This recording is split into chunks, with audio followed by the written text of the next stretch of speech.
let's get it. You were born for this moment. To which Nick has some fantastic rebuttals in the morning meeting today. I'll keep those off the air. See, this is what you were talking about, though, as far as finding ways to bond with the generation gap amongst the young teammates, bringing them in, showing them. I mean, he's about not 15, but about 12 years older than Lonzo, saying, hey, I'm ready for this right now. Yeah, he is born for this moment. Even if LeBron wasn't there, he's talking about the NBA moment, chasing after championships, trying to build your legacy. Yes, that's what Lonzo Heat was born for. Yes, absolutely. Good job. King, this is going to be Wednesday night. Warriors. Preseason basketball, yes, I'm excited about it. And I like that the Lakers have Rondo, so Lonzo doesn't have to start the season and also rush him back. I think you're trying to be Patty Mahomes or something. What do you mean? Oh, my voice? Come on, man. Your voice sounds like you're like 5'9". I'm doing my best. Stories to start your morning now. The Red Sox destroyed the Yankees 16-1 last night, taking a 2-1 lead in the ALDS. Brock Holt became the first player in postseason history to hit for the cycle. Wow. Lou Severino, though, struggled. He gave up 6 runs in 3 innings. This was a rout. What was your takeaway in Game 3? Man, my takeaway is I love being in New York City right now because only in New York City could a team lose 16-1, and the back page of the New York Post is blaming the manager, Aaron Boone. Like, yo, man, what moves did you want him to make last night that he wasn't making? I understand they thought, man, maybe if he could leave Lance Lynn in and not blow through your bullpen because now you got back-to-back must-win games. But I've been telling you all year, man, there's 2 teams in baseball better than everybody, the Astros and the Red Sox. Looks like that's what we're going to get in the ALCS. Yeah, I mean, we're lucky to be down only 2-1. I talked to my guys, Joe. Joe stayed up late watching it and everything. Me and Goose, we turned the channel. We got other sports we got to keep up with, but we're with the Yankees, though. All we got to do is get 1 more win.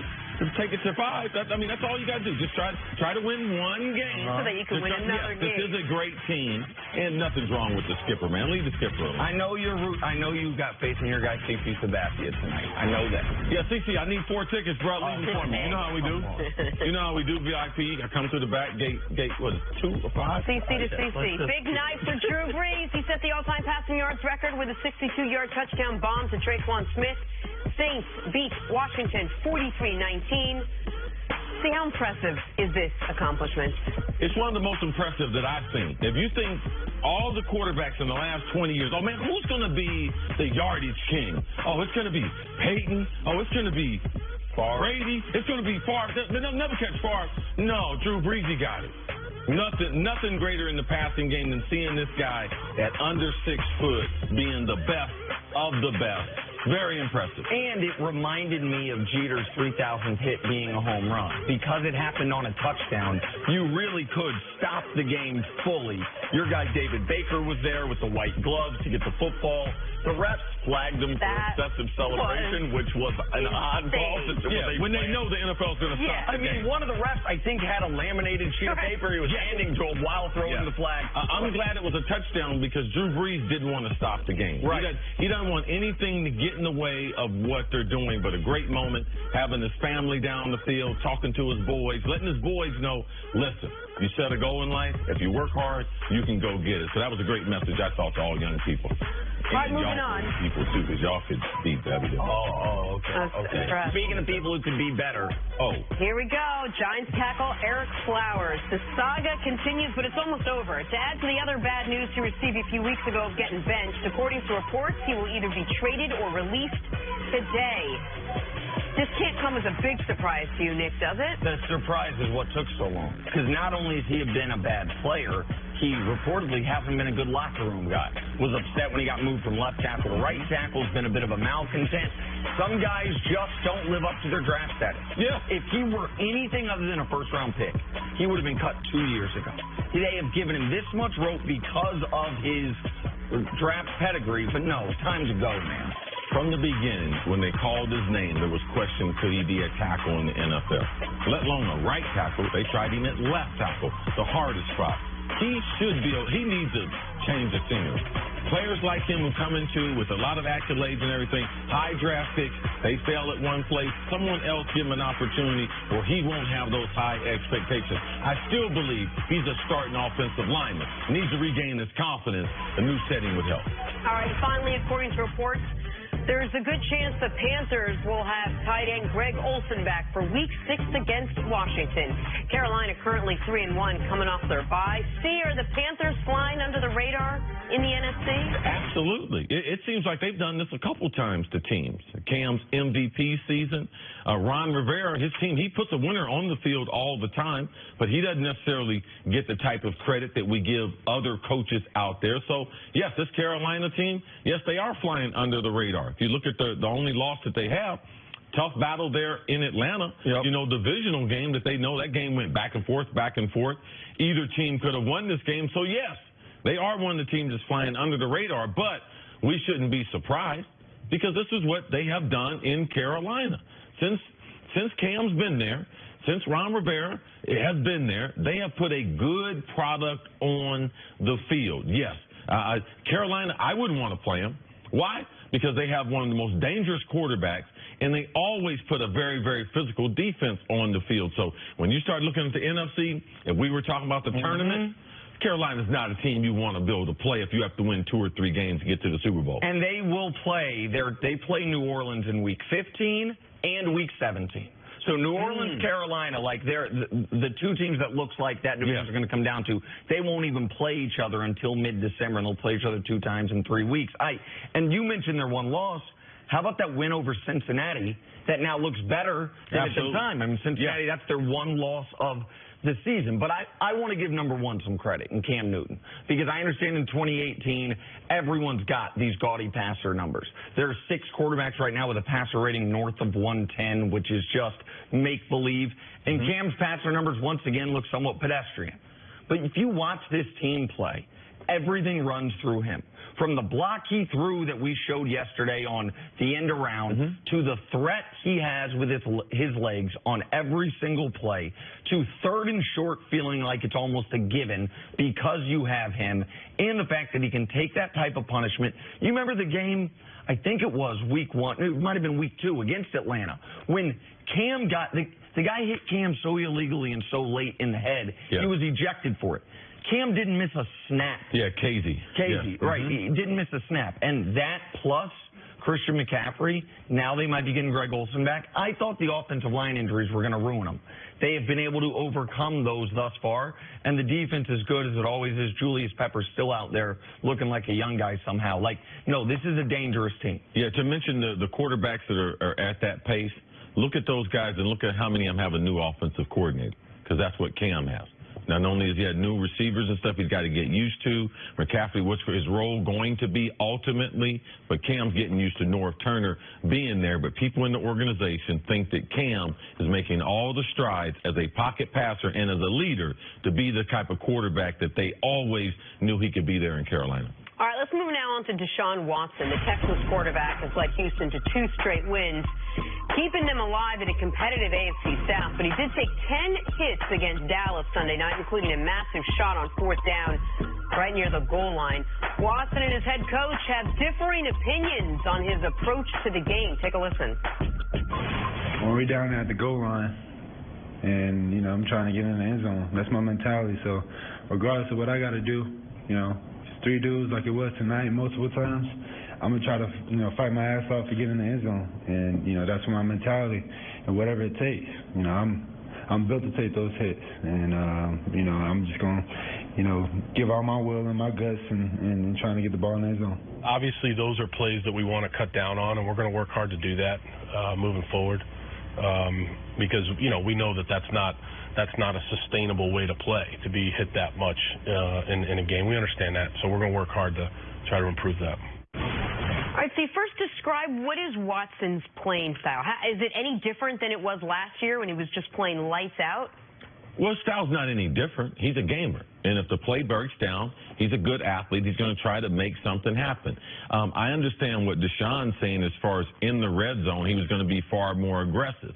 But you can't just take the red zone and say, okay, on this part of the field, you know something, I'm going to take a little more on myself to be able to take on the defenders.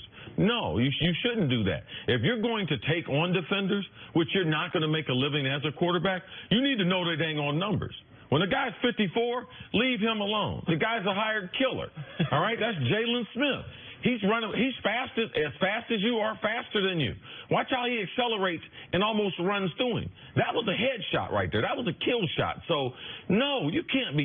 You have to know the personnel. Now, there's a couple other times there was some 20s and 30s numbers. Heath out there, 38. Look him up because those are the kind of car crashes that you can survive from. A cornerback, like you'll see them corners out there. Every once in a while, you can challenge them because Bill O'Brien, I understand what he's saying, but Bill O'Brien's not on the field. And when you're on the field, people say things to you. At certain points, you just want to take it on yourself. Now, as a quarterback, you can't do that as often as the other offensive players.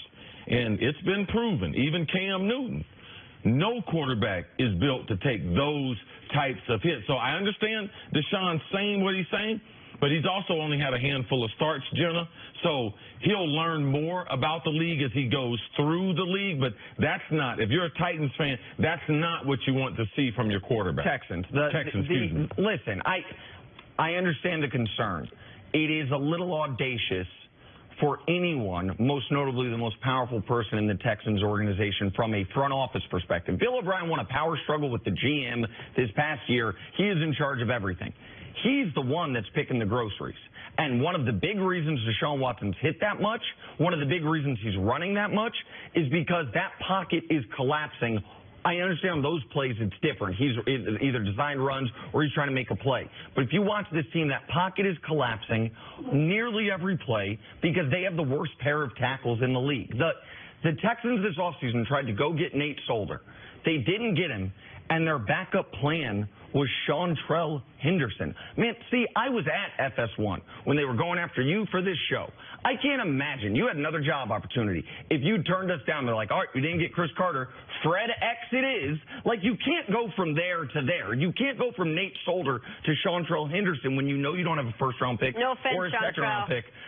Listen, Chantrell Henderson, by the way. It is what it is. It is what it is. And he's not even playing anymore. He's been a bust. Their tackles. Of course, first-round pick from University of Miami. He was the '1 recruit, and all the high school came from Minnesota. Went to Miami after first committing to USC. Had a lot of trouble in college. Right. Still got drafted high.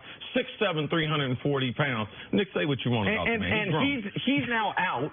And so Kendall Lamb, an undrafted free agent's one of their tackles, and Julian Davenport, a fourth-round pick from Bucknell, with which respect, I didn't know they had a football program, is their other tackle. But if we know their personnel, Nick, the quarterback's got to know their personnel. Yes. Because if the tackles have broke down, and that's fine, we can blame it on anyone, general manager, organization, that Deshaun Watson's got to be responsible because he could go out of bounds here. That ain't got nothing to do with the tackle. Well, you can't. That's not Bill O'Brien. But that was 4th and goal at the end of the first half. You can't go out of bounds there.